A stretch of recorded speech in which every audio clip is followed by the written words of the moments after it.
भाई लोग नमस्कार, कैसे हैं आप लोग। बता दो कि ये जो सॉन्ग है राकेश मिश्रा जी का ये सॉन्ग है। ये बहुत बवाल सॉन्ग है जी। बता दूं, इस सॉन्ग का टाइटल है काचा बादाम लेला हो जी।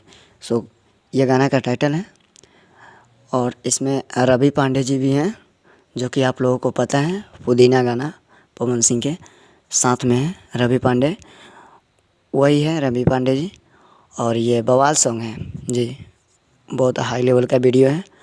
वेब म्यूजिक पर आया है, अभी तक 1,005,000 दिखा रहा है, बट वहाँ पे वाईटी स्टूडियो में उनको दिखाता होगा कुछ अलग रियल टाइम जी।